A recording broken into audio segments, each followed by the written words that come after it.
saha viryam karavavahai tejasvinavadhitamastu ma vidvishavahai.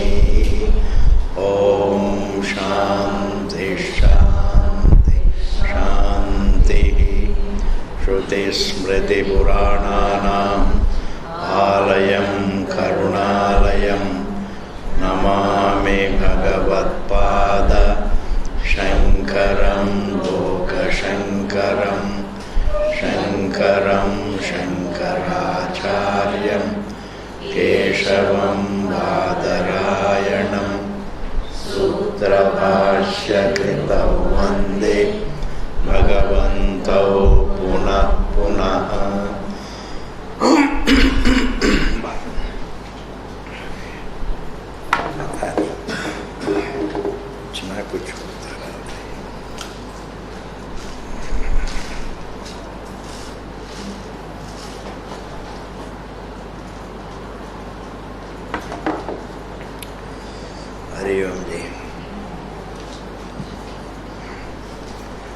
I am Atma Brahma Sarvanubhu. This is something, it gives us a clue to the nature of the truth. All experiencing being. The Sarvam Anubhavati. Sarvanubhu. Sarvam Anubhavati or Sarvasya Anubhava Rupam. Anubhava Swarupam. Anubhava Swarupam. It's called Sarvanubhu. Or it is Sarvam and it is Anubhava Swarupam. It is the whole and it is in the form of experience. Very subject. Because what is very much within the experience is one's own existence. This is the important, the most crucial point to be registered in Vedanta is experience. When we talk about, it is always in the form of one's existence. Anubhava is not created by the senses. In fact, the very senses function presupposing Anubhava. Anubhava is independent of the senses. Anubhava is independent of thought. Anubhava is independent of memory. Anubhava is independent of even the thought of individuality. Anubhava is the truth. What is Anubhava? Please don't work for Anubhava. Then you will miss the Anubhava that is there. Don't say I must experience. No. I must recognize the truth that is very much is in the experience. It is very natural for human beings to work for experiencing the truth. And this is what really comes in the way of understanding the truth.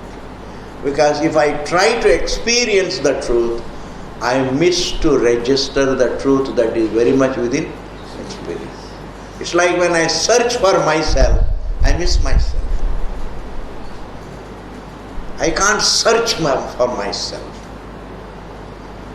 And searching for the truth means searching for myself, my existence. When I search for my existence, I don't register my existence that is very much in the form of Anubhava experience. Therefore, please understand the meaning of Anubhava. Anubhava means it is totally independent of thought. That is Anubhava. Totally independent of the thinking process. Like silence is totally independent of the sound.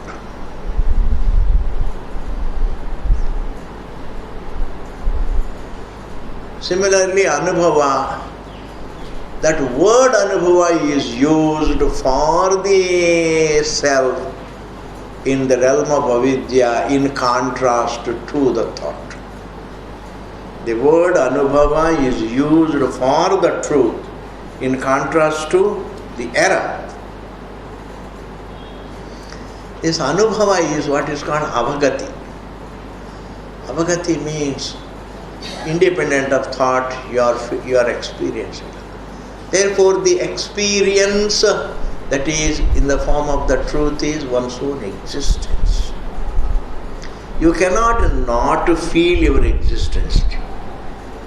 You cannot not think that your existence is aware. Don't worry about its limitation, unlimitedness, etc. Concentrate on existence. Your existence is not somewhere else. Your existence is aparoksha. And that existence is what is evident, self-existent, and self-evident is felt. One's existence is a felt existence, but not felt like an object, not objectified. It is felt independent of objectification. It's felt without any objectification. What I felt without objectification? Like silence is felt without objectification. It is something vibhuti, glorious. These are all really silent clues to the truth. These silent clues, the silent clues, who is interested in the silent clues? People are interested only in the noise. And noise is no clue to anything. Noise is creative of migraines. It's not a clue to the truth or anything. It's all silent clues. Listen to this well. Therefore, what is Atma? Sarvanubhuhu. You can say in Sanskrit, Sarvam Anubhavati iti Sarvanubhuhu. Or you can say, Sarvasya Anubhava Swarupaha. Sarvasya Anubhava Swarupatvat Sarvanubhuhu. Or Sarvam cha Tat Anubhava Swarupam cha. It is the whole and it is in the form of Anubhava. That is Swarupa. It is as Anubhava. It is the whole. It is Purnam and it is in the form of Anubhava because it is one's own existence. One cannot experience anything in this world independent of thought except one's own existence. That is the Anubhava. Thus, bring your attention to appreciate the felt, choicelessly felt existence of yourself. Your ideas about yourself are objectified. They are also felt but by objectification. My form is felt but that is objectified, so it's not Anubhava. The form is not a part of Anubhava. Thought is not a part of Anubhava. All the social labels are not a part of Anubhava. Only existence is Anubhava. Existence. I am, that is Anubhava. And that existence you can't seek elsewhere. You can't look for your existence elsewhere. I am going in search of my existence. Where your existence is felt. Like the 10th man in ignorance of the identity that he is the 10th man. He goes in search of, he says I am going in search of the 10th man. But actually he is going in search of only, he doesn't say the things I am going in search of myself. He says I am going in search of 10th man. Similarly, man also says he doesn't say I am in search of myself. He says I am in search of the truth. I am in search of happiness. I am in search of fullness. I am in search of freedom. That makes sense to him. As if he justifies his search by using a term which can be interpreted as something other than himself. I am in search of truth, not in search of myself. Yeah, if I am searching for myself, then it is a contradiction. But I am in search of the truth. I am in search of freedom. I am in search of the great Brahman. I'm in search of Bhagavan. Or sometimes people say, some Americans, some Africans come to India and say, I am in search of my roots in Bihar. You understand, There again, roots also the same. It's like going in search of the truth. I am in search of my roots.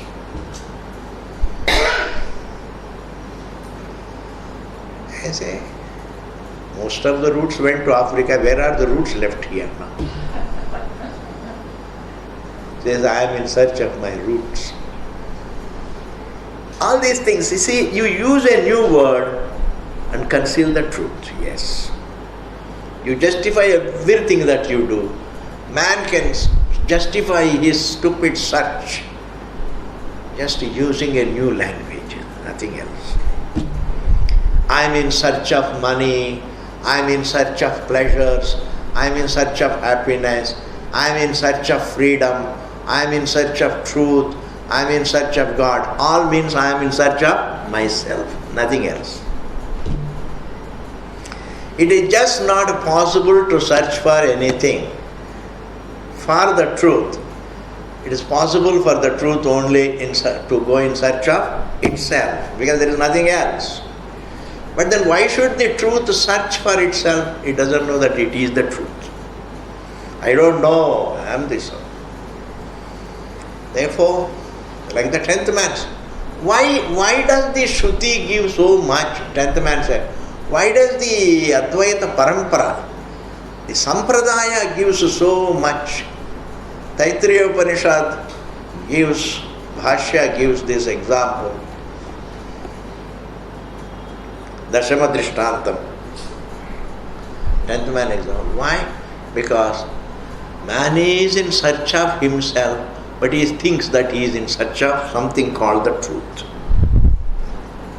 which will make him little happy, you see.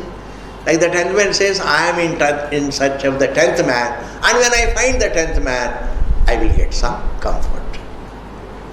But he doesn't say, I am in search of myself, the 10th man. Aisa koi nahi milta hai. Nobody entertains the language that I am in search of myself. No. Everybody says, I am in search of money, I am in search of name, I am in search of power, I am in search of comfort, I am in search of this and that glory. But through all of them, what is he searching? In fundamentally searching himself. But he doesn't say that I am in search of myself, because that will fly in the face of himself. It sounds contradiction. Your search will become insipid. If man has to enjoy his search, he must always think that he is searching for something, by finding which it will make him happy. He should not use the language, I am searching for myself. Then that becomes interest, isn't it? Kabhi I say, why am I searching for myself? And therefore, why is search sustained in this world? Because nobody thinks I am searching for myself. Nobody recognizes. When you recognize that everybody is searching for himself, then you relax and try to recognize what is this me. I don't have to search for myself. I have to only recognize myself. I have to only understand myself. In this manner, one will lose the interest in search, develop interest in reflection. But Maya, that's only that kind of recognition that everybody is only searching for himself. I am also searching for myself, and that self is nowhere else. It is right here. I don't begin my life with that thinking. I don't begin my life with that thinking. I begin my life with the thinking that I have to search the truth and find. I have to search happiness and find. I have to search freedom and find. And when I find that, then I will be happy. See, I connect my happiness through something.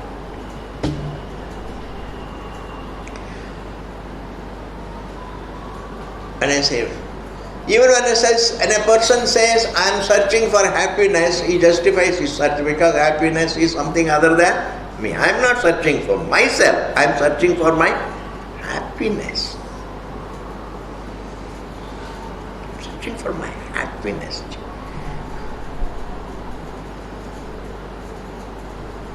Why do you say human search is illegitimate? Everybody, when I am unhappy, I have to search for happiness. When I am poor, I have to search for money. Oh, what is illogical about it?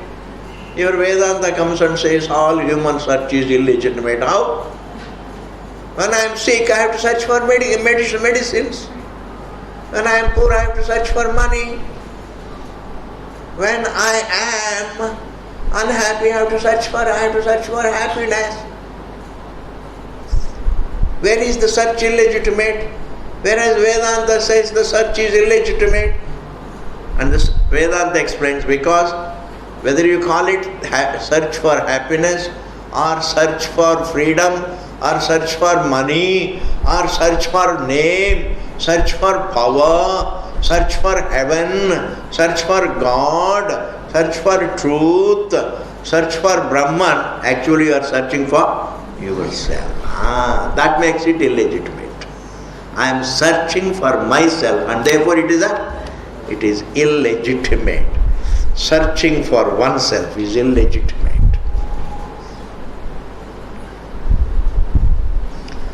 Searching for oneself is illegitimate. If I have the keys in my hand and if I am searching for them all over, it is illegitimate. Means what? Unjustified. It is illegitimate.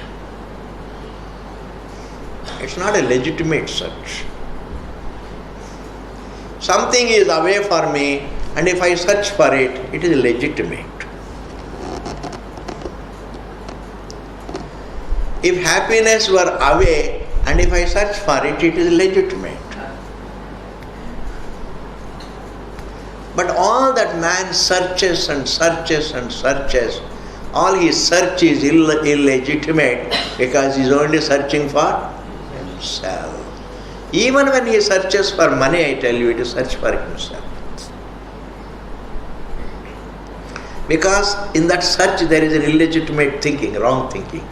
Suppose I'm working for money and if the money comes, then I can have a lot of comforts and through the comforts I'll be very happy. In this manner he connects all the money to his happiness, not survival, happiness. The moment you connect everything to your happiness, I'm searching for so many things but they're all for my happiness. Actually, it is illegitimate.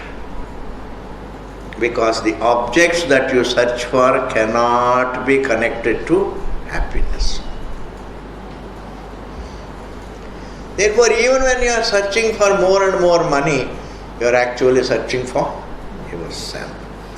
Therefore, dharma, artha, kama, moksha, all these four searches are illegitimate in avidya. I can accumulate punya so that I can be happy, it is illegitimate search. Let me accumulate money and then so that I can be happy, it is illegitimate search. Let me enjoy the pleasure so that I can become happy, it is illegitimate search. Let me study Vedanta and then slowly I can find the truth, that is also illegitimate. If somebody studies Vedanta to find the truth elsewhere, that is illegitimate. If a person studies Vedanta not as a search for the truth, but for vidya about the truth, that is self-evident. It is a vidya shastram, not anveshana shastram. Understand? You know anveshana? Anveshana means dudana. Dundana, that's called anveshana. Research. I have to research, I have to make anveshan karna. We have got institution doing research into the truth. Some people, they just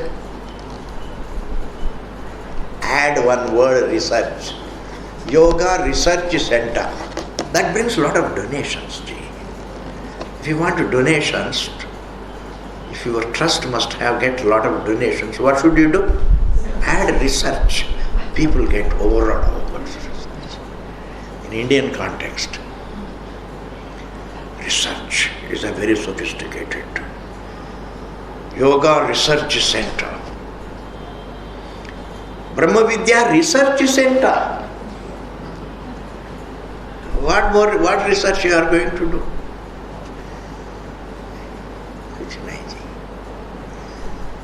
If you study Vedanta as a research, that study is illegitimate. Therefore it is Paravidya, it is Vidya Shastra, Jnana Shastra. It is Pramana Grantha. And Pramana is meant to create Prama, the Jnana. It is Jnana Shastra, it is not Anveshana Shastra. You understand an Anveshana? It's not like Karma Kanda. You search for the materials to create Havan. That's different, Ji. Science does the Anveshana, research.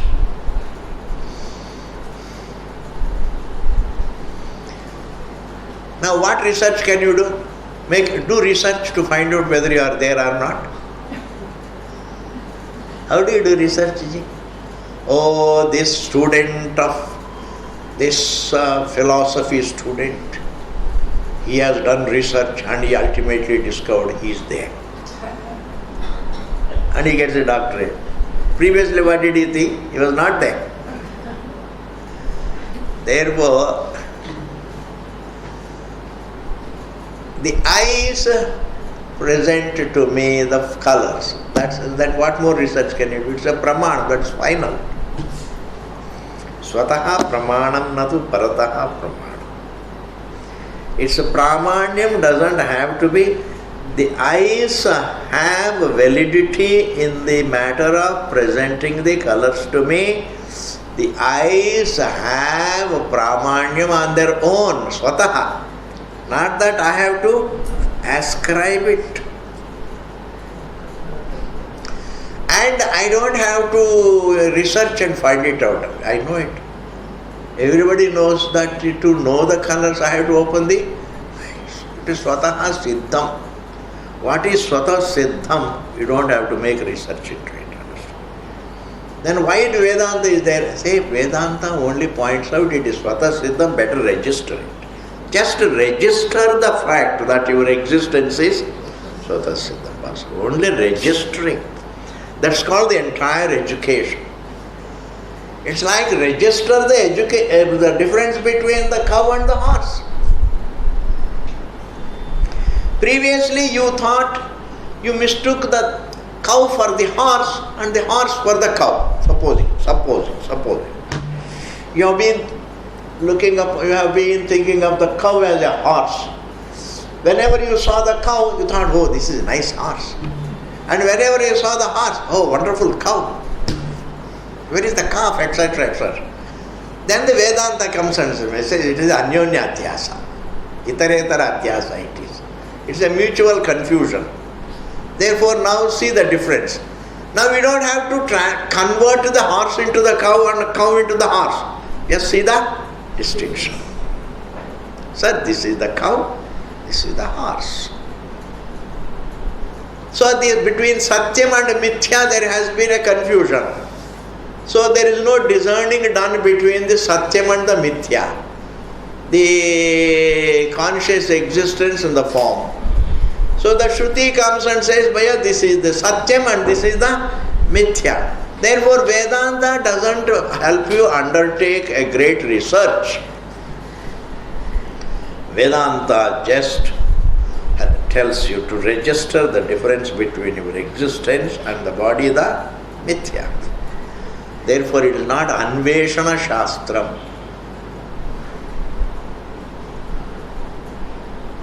Vedanta, but before you come to Vedanta, man is always doing Anveshana. Okay, ji. Tyadi Shrutibhyaha Vedantastu, the Vedantas,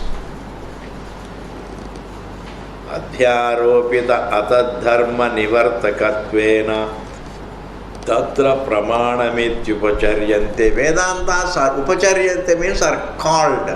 They are looked up, they are just called. It is upachara.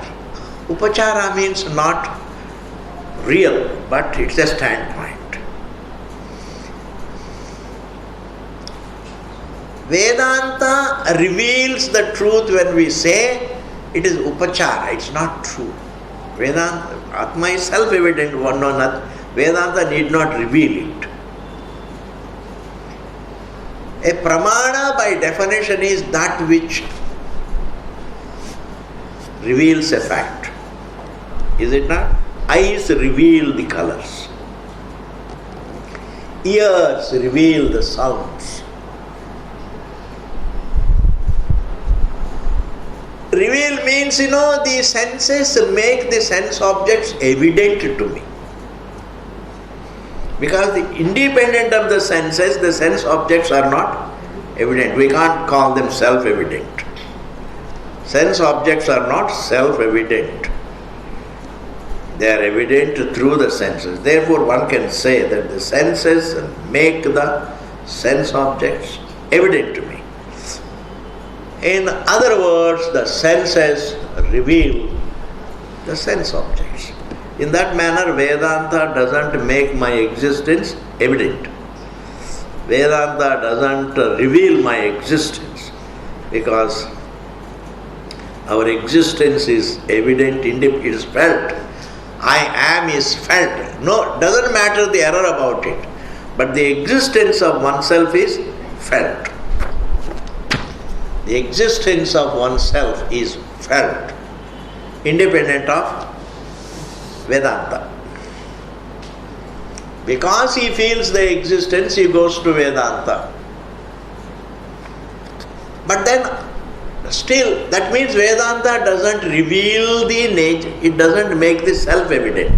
That means, literally speaking, it's not a pramana. Vedanta is not a pramana. But yet we call it a pramana. That is what is called upachara. I am only explaining the meaning of the word upachara. What is upachara? As though, upacharyante.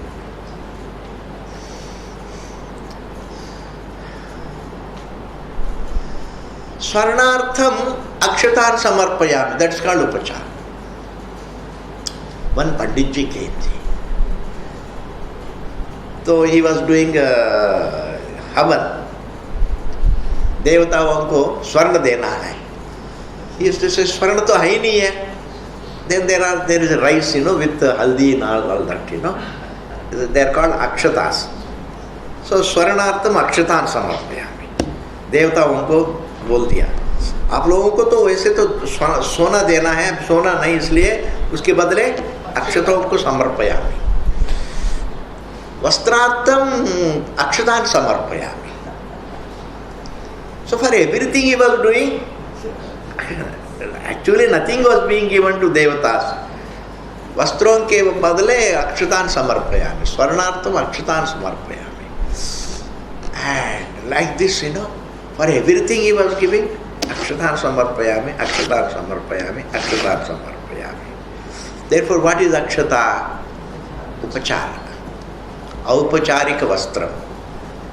Aupacharika swarnam. You understand, That's called upachara. एक उपचार है.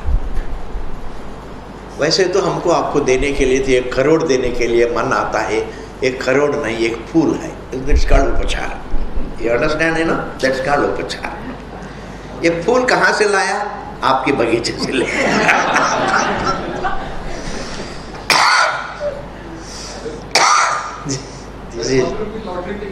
This is called उपचार. That lottery ticket, that is उपचार. देना तो चाहता हूँ 1 लाख रुपए, लेकिन है ही नहीं. 1 लॉटरी टिकट है 1 रुपए का. This is meant for one. This is called upachara. Vedanta pramana doesn't qualify the exact definition of a pramana. Pramakaranam pramana. That is called the exact definition. जो प्रमा को, that what makes something evident. what makes something evident is called, the unevident is made evident by what? That is called pramana. The eyes make the forms evident. You can even use the language, the senses reveal the objects. But Shastram is a pramana. Why? Vedantastu adhyaropita atadharma nivartakatveena tatra pramana. Vedantas are a pramana not by way of revealing the existence of the self, but by way of correcting the error about it. Adhyaropita atadharma nivartakatvena, by way of negating the error. Tatra pramanamiti upacharyante. The Vedantas, the Upanishads are called pramana. They are called pramanam only not by the original definition, not by the Karmakanda's definition of pramana, the Nayayika definition of pramana. The original definition of pramana means that which makes the unevident evident. That is the pramana. But the Vedanta doesn't make the unevident evident. It only shows, it only talks about the discerns between the evident truth and the error about it. It only corrects the error, it only negates the error about the evident. It doesn't reveal the unevident. It doesn't make the unevident evident. It doesn't even make the error evident. The error also is felt. The truth is Swata Siddham and the error is Avidya Kalpitam. As Kalpitam it is experienced, the error is felt as Kalpitam, but it's not recognized as Kalpitam. Atma is felt as Swata Siddham, but not recognized as Swata Siddham. Therefore, what does Vedanta do? Vedanta only discerns between the Swata Siddha Atma and the Kalpita Adhyasa. That way it negates the error. I don't have to go anywhere, I don't have to do anything, I remain as it is. But the Shruti comes and says, hey, you are the truth, there is an error about you, an uncorrected error, that you are looking at yourself as non-distinct from the form. As distinct from the form, you are the unlimited being. As non-distinct from the form, you have the limitations of the form. You feel the limitations of it. That's called samsara.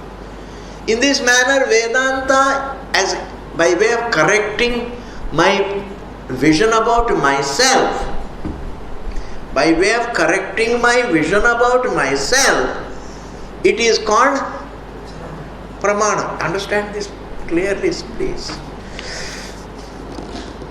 Pratyaksha is a pramana because it fulfills the definition of a pramana. It makes the unevident. I close my minus eyes, the form is not evident to me. With the eyesight, the unevident becomes evident. Then there are some people who are again very misled. They have no blessings of traditional teaching.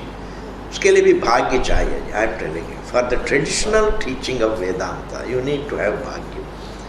अगर भाग्य नहीं तो class में आके भी उठ के चले जाएंगे. Swami ji, is it like that? Yes. हमको कोई doubt नहीं है. Because this is something, भाग्य. Some of the people who don't have the sunshine of the traditional Vedanta, they say, okay, the sense organs make the unevident evident, Vedanta makes the evident evident. Hey, shut up. What is evident? Why should it be made very evident?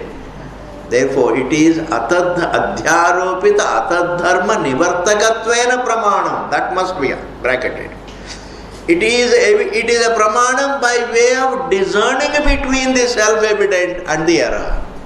It is a discerning shastram. It is not that something in it reveals my existence. It doesn't reveal anybody's existence. Therefore, some of the people who say, okay, I will change my language. The senses reveal the evident, they reveal the unevident, and Vedanta reveals the evident. Hey, what are you talking? And therefore you go on experiencing the evident. Here you experience the objects, and there you go about experiencing the ever-experienced. Why do you want to experience the ever-experienced? I say, what is important is the job on hands is to discern between the ever-experienced being and the error about it. Unless we try to bypass this corrective virtue of the Shastra. If you bypass the corrective virtue, the corrective topic, the corrective essence of the scripture, then you become untraditional. Then you are into so many other things. I'm telling you.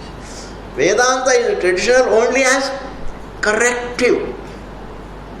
It makes me discern between my existence and the form. That liberates the being. If I, without discerning myself as a form, remaining as a form, I am trying to experience my existence, I am trying to do this, I am trying to do that, but I remain a form. As a form, I continue to be limited with all my mental gimmicks, spiritual gimmicks. I remain the same.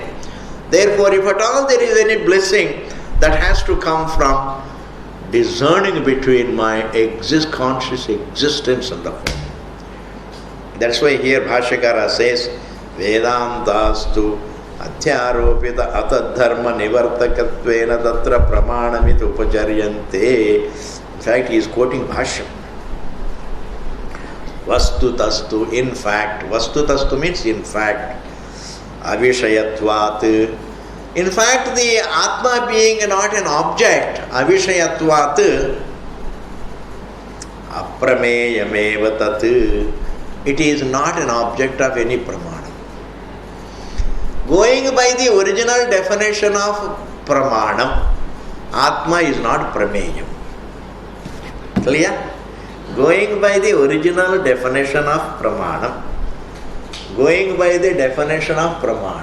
what is the original definition of pramanam? That which makes the unevident evident. That which makes the unevident evident. Karma kanda is used at something else. What is karma kanda? Ajnata jnapaka. Karma kanda makes you know the unknown. It means also the same thing. It makes the unknown known. I didn't know that this ritual gives me heaven, that this ritual is connected to rains, that this karma is connected to this result, that this karma is connected to this result. And also there is that all this, whatever I do karma, whatever karma I do, it connects me to punya and papa. I didn't know all these things. But karma kanda makes it known to me. Therefore, for them, what is the definition of pramanam? Ajnata jnapakam.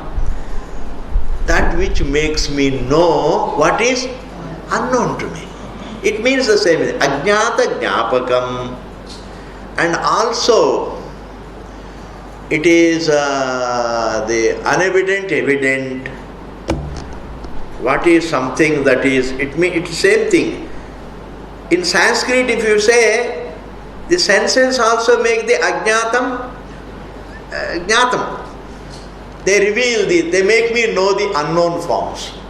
They make me see hear the unknown sounds. In English, we say they make the unevident evident. There is no problem. We say they make the unevident. But in Sanskrit, the language that is used is ajnata jnapakam.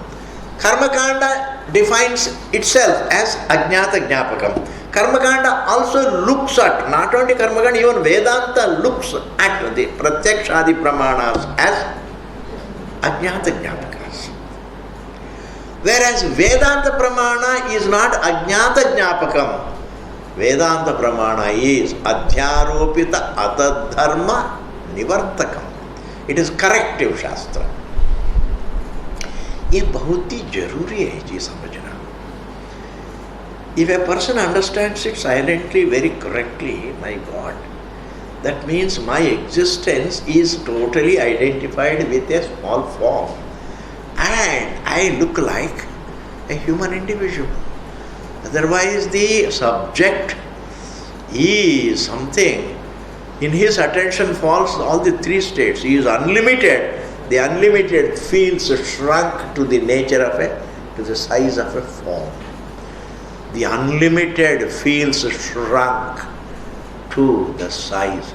Like the unlimited space thinks, I am locked up in this hall. This Vedanta comes and says, sir, your feeling that you are shrunk or you are of the size of the form is a terrible mistake. Because if you are of the size of the form, the body, how can all the three states fall in your attention? How can it fall? It is infinite. Even the eyesight, what is the size of the eyesight, Ji? The pebble falls in its side, the mountain also falls in its side, and the earth falls in its attention, its side. In fact, what we call the eyesight is nothing but the sight of the truth.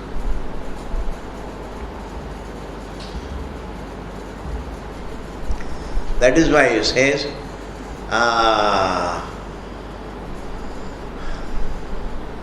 the drashta is not other than Brahma. Nanya datosti drashta, nanya datosti shrota, nanya datosti manta, nanya datosti vijnata. The seer is not other than the truth. The hearer is not other than the truth. Means the sight of the seer is indeed the sight of the truth. Therefore, how can I have the size of this body when all the three states fall in my sight? Therefore, pratyakshadi pramanas, pancha pramanas, pratyaksha, anumana, arthapatti, anupalabdhi, upamana, all these great pancha pramanas about which you keep reading for years and years in Nyaya Shastra and Vaisheshvara. क्या कर रहे हैं? प्रमाण का विचार कर रहा हूँ. क्या प्रमाण का विचार है? They'll go on really, go on talking about the same thing. It's like many people व्याकरण कर रहे हैं. भाई क्या कर रहे हैं? कितना तक आ गया? संज्ञा प्रकरण चल रहा है. After 6 months कहाँ तक आ गया? संज्ञा प्रकरण चल रहा है. मैं संज्ञा प्रकरण को आगे गया ही नहीं अभी तक. संज्ञा प्रकरण means the first few sutras. संज्ञा प्रकरण after 2 years भैया व्याकरण पढ़ते थे आपने, आप कहाँ तक? बस संज्ञा प्रकरण के अंत में है. पढ़ेंगे कब सीखेंगे?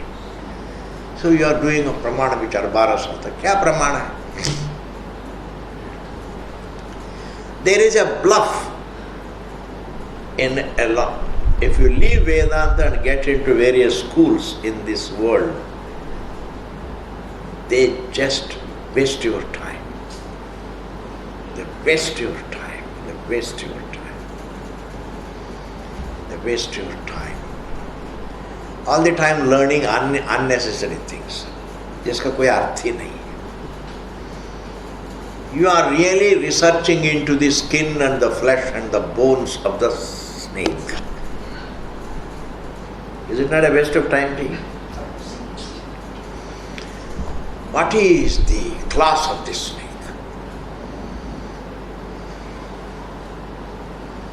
इनका रिसर्च करो. कितनी बोन्स है इसके अंदर? What is the kind of poison it has? How old is it? Oh my God, it's the pedigree of the snake. All these things. Is it not a waste of time? A waste of time. That is why if you don't want to waste time in life, straight away get into Vedanta. If you are educated. If you are not educated, then get into Sanskrit slowly, Gayatri and then Vedanta. If you get into rituals, it's a waste of time. Rituals are for a person who, it's like business is for whom? Well, wants to get things. Similarly, Karmakanda is for whom? Well, want to get things. But Swamiji, it is a spiritual book. It is Karmakanda is as much an enterprise as your business. Yes. First of all, without a desire, you can't perform a karma. You have to spell out your desire. What do you want? Sankalp karo.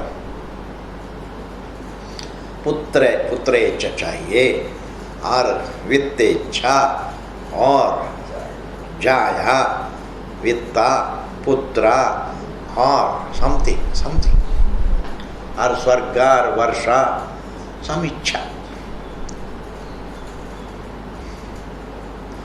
Then therefore, if you don't want to waste time in life, straight away look at yourself.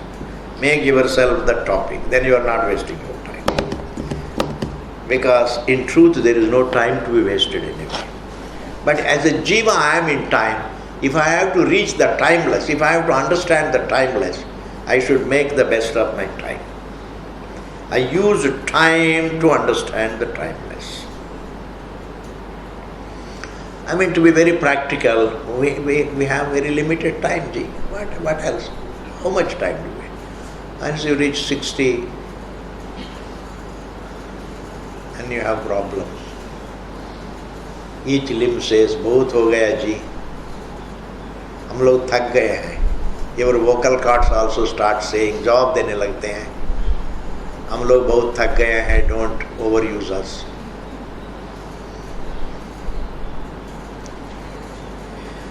Okay, I have explained to you the difference between Pratyakshadi Pramanas and Vedanta Pramana. There's a difference. If you see this, now in this context I want to push in one very big clarity, if you can pick up. Sureshwaracharya ji, when he had those parrots repeating Swata Pramanam na Parata Pramanam, what it means is every Pramanam is Swata Pramanam, not only Vedanta Pramanam. The validity of a given Pramana is not established through another Pramana. It is not verified.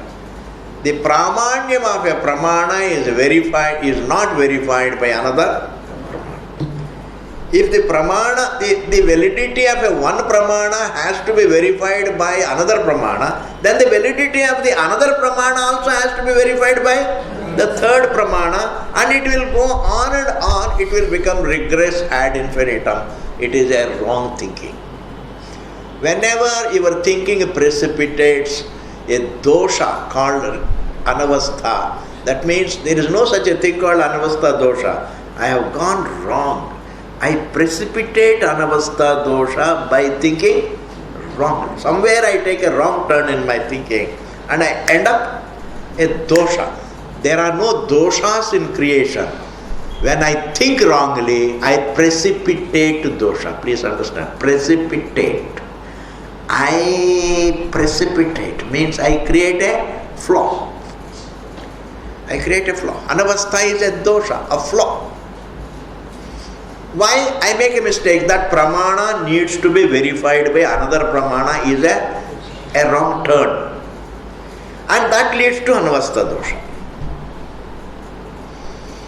It's like saying the physical light needs to be illumined by another physical light. It's the wrong thinking and it leads to anavastha. Consciousness needs to be illumined by another consciousness. It leads to anavastha. Therefore, whenever we have anavastha in our thinking, that means not that there is a flaw. Flaws are always precipitated by our wrong thinking. Otherwise, there are no flaws. There are no flaws. All flaws are precipitated by flawed thinking. Whether it is this dosha or that dosha, anyonya ashraya dosha. You understand, Anyonya ashraya dosha, itaretara ashraya dosha, or anavastha dosha. All these things, vyaghata dosha, all these doshas are precipitated through a flawed thinking. Therefore, Sureshwaracharya said, don't precipitate this dosha to understand what is pramana. Swataha pramanam natu varta. You don't. Supposing you have a doubt about the colors that you see, then which pramana do you use? Same eyes. And if you doubt the validity of your eyes, where do you go? If you doubt the validity of your ears in hearing, then where do you go? Thus, that's why similarly Karmakanda is Swatah Pramana. Because at that time he was a Mandana Mishra. Sir, Karmakanda is a Pramanam talking about the Adrishtam. And in this you don't have to verify it. You don't have to verify what the Karmakanda says through another logic. It is Swataha Pramana. Karmakanda is the sole Pramana in the matter of Adrishtam. But what about Vedanta? Here there is a little difference. Vedanta also is Swatah Pramanam because it is Aparoksham. Because it is corrective of an error, logic plays a big role. Anvaya Vyatireka Nyaya, observation. Because the phalam is Drishtam. The result of Vedanta is Drishtam. The result of Karmakanda is Adrishtam. Understand? The happiness, the result of Vedanta is felt right here. The freedom from the error is felt right here. You get the blessing of Vedanta right here. Therefore it is Drishtam. It has the avasana in avagati. Therefore, because the phalam is Drishtam, therefore, and also because it is evident, it is not merely Shraddheyam. Shruti is a Pramanam, and Nyaya also is Yatha Sambhavam Pramana, as Bhagavan says, Yatha Sambhavam Pramana. To the extent it is required, it is Pramanam, and consulting your own Anubhava, Yatha Sambhavam it is Pramana. Shruti also is Pramana. All the three are Pramana. Consulting Anubhava, consulting Nyaya, consulting Shastra. All the three are Pramana. But consulting Anubhava and consulting Nyaya are a part of Shruti. Therefore Shruti is the Pramana. It is inclusive of Nyaya. Shruti is the Pramanam in the matter of pointing out the truth. But Nyaya is not parallel to Shruti. It is a part of Shruti. It uses the Nyaya. It consults the Anubhava. It does point out the Anubhava. Therefore Shruti, Yukti, Anubhava, all the three are called Shruti. Therefore, if anybody were to say, not only Shruti is Pramanam, but also Anubhava is Pramanam, is wrong. Because the word Anubhava is also consulted by the Shruti. Therefore, once we say the Shruti, it is Swataha Pramanam. Means what? Shruti, Yukti, Anubhava is Swataha Pramanam. And if you doubt it, then where do you go? Where do you go? I don't believe in my own experience of mind. I don't believe in my reasoning. I don't believe what Shruti says. Then what do I do? Where do I go? There is no alternative. In fact, it is not possible to entertain a doubt about what is logical. You use logic to remove the doubt. Similarly, what is evident cannot be doubted. What is not evident can be doubted. The evidence clears the doubt. The reasoning clears the doubt. And the Shruti clears the doubt. The Shruti goads me to see the Anubhava and the reasoning so that you are free from the doubt. Anyway, I have explained this also. Therefore, Atma being Avishaya, it is not a Prameyam at all. It is Aprameyam. Avishayatvat Aprameyameva tat. And where does it say? Bhagavan, Shruti says, Etad Aprameyam Dhruvam. This truth is, Brahman is Aprameyam and it is Dhruvam. It is eternal and it is not an object of a Pramana. It is not an object of any Pramana. It is Swataha Siddham. It is not something that is sustained by Vedanta Pramana. Vedanta Pramanam does not really make the unevident evident. My existence is constantly, eternally felt. I don't recognize it, but now I am feeling it. Everybody feels one's existence. That felt existence, even though he uses the language, it is felt and felt, again we think it is a feeling. No, it is felt without objectification. It is self-evident. It is felt without objectification. Iti Shrutehe Anashino Prameya, and Smriti also. Bhagavan says Anashinaha, this indestructible self, Aprameyasya, and also this self is something that is Aprameya. Anashinaha means, I will put it in Prathama. It is Anashi and it is Aprameya. It is not Nashivan and it is not an object of any faculty. Iti smritescha taduktam. That is why it is said Bhagavata Bhashyakarena. That it has been echoed by the Bhashyakara in his Bhashyam. Another 5 minutes. Nahi shastram idantaya vishayabhutam brahma pratipipadeshati. Brahman does not reveal, Shastram does not reveal the Brahman as an object. Like the senses reveal an object as this. Eyes reveal a form as this form, this color, etc. Senses reveal the objects as idantaya. Karmakanda also reveals the adrishtam as idantaya. Whereas Vedanta Shastram does not reveal the self as idantaya, but it does talk about the truth. How? Kim tarihi pratyagatmatvena. But it talks about the self as the subject, pratyagatma. It doesn't have a tinge of paraktvam. It has only the whole self. The body is parak, it is objectified. Therefore, the body is not a part of the Atma, which is pratyak. Our existence is pratyak. The body is parak. Our existence is pratyak. Mind is parak. The parak cannot be a visheshana of pratyak. So what does Vedanta do? Just to show the distinction. It tells man, hey, look at the distinction between pratyak and parak. Bas, he introduces the topic. Baki sab aadmi ko karna hai.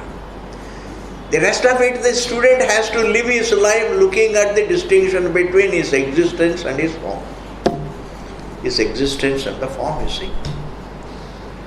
The Shruti only reveals. Now it only says, the entire teaching is only one Vakya. You are not the form, you are the truth of all forms, you are only one without a second, that Brahman, the what? Swamiji's volumes of books, the same Vakya is unfolded, explained and explained and explained and explained and explained. It's like, you went to Gangotri ji, पिछले 1 महीने से चल रहे हैं, क्या क्या खाना बना के पैक करके गए, क्या क्या यात्रा, वहाँ पर क्या हुआ, गया, आंख खोला या दर्शन हो गया. Therefore, what is Gangotri? Just 1 minute Darshan. But what is the प्रक्रिया? 1 महीना से चल रहे, वॉल्यूम, यात्रा. Voluminous. Similarly, Shastra means voluminous. Voluminous Shastra. But what is the message? Thou art not the form. Nahi Shastramidam daya vishayabhutam brahma pratipipadayishati kim tarhi pratyagatmatvena avishayataya pratipadayat. Unfolding the truth as the Pratyagatma as a non-object. Avidya kalpitam, the kalpita, the error. Vedya vedatri vedana, the vedam, the division of the sense of division. That I am the knower, an individual knower. I have a means of knowing, and this is the object of knowing. This is what is called subject-object division. In the talking about the truth as a non-object, as Pratyagatma, it only corrects the subject-object division. Apanayat, it only removes. Therefore, what is Vedanta? It is not a pramana that makes the unevident evident, but it corrects the error about the ever evident. There is, supposing you say, Vedanta is the revealer of the ever revealed, that's also, it's off the mark. The definition, it doesn't reveal the revealed, it only corrects the error about the revealed. Where is the discerning? You are only saying it reveals the ever revealed. That means what? You are not taking into account that correction. Then you are not traditional. Then you will be all the time imagining, I am trying to experience the experienced, I am trying, Vedanta reveals the ever revealed, I am trying to taste the ever tasted. That means chewing the cud. In this, these are, see, the moment you are off the parampara sampradaya, you are into problems. It's an amazing thing. That's why Vedanta is understood if it is understood on the lines of Bhashya. Because the entire sampradaya means put down in the form of Bhashya. Therefore, anybody supposing to say, hum bhi Vedanta class le lenge, and you say something, it doesn't work. Vedanta doesn't work if it is taught like that. If I teach Vedanta just to get some students, it doesn't work. If I teach Vedanta to make money, it doesn't work. If I teach Vedanta with any motive other than just unfolding the truth, with any motive, any intention, it doesn't work. Somehow it doesn't. That's why,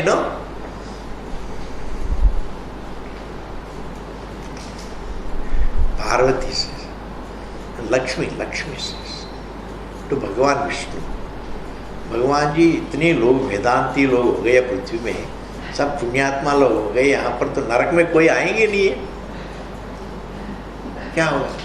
भगवान विष्णु से कोई फर्क नहीं है. पढ़ने वाले भी ऐसे हैं, पढ़ाने वाले भी ऐसे हैं. किसी को कुछ समझ में नहीं आएंगे, तुम चिंता मत करो, सब लोग शरीर छोड़ के इधर ही आएंगे. समझ में आ रहे हैं ना? दिस कहानी सार. But I am telling, any motive, like if you get married except for raising a family, to be a responsible grehastha, you will get into trouble.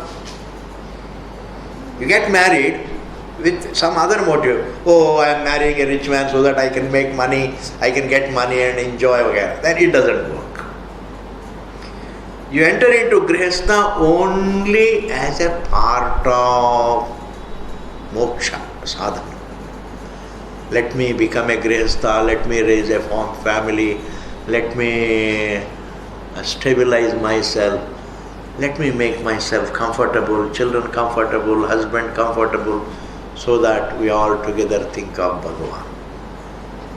If the motive is pavitram, is pure, it works. समझ गए ना? Supposing you marry and they say, oh, I'm marrying a rich girl so that, through my father-in-law's money, I can go to Switzerland. Okay.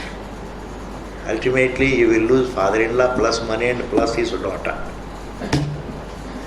Yes. समझ गए ना?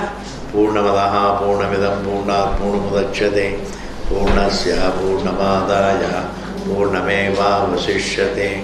Om Shanti Shanti Shanti. Thank you, Ji. Thank you, Ji.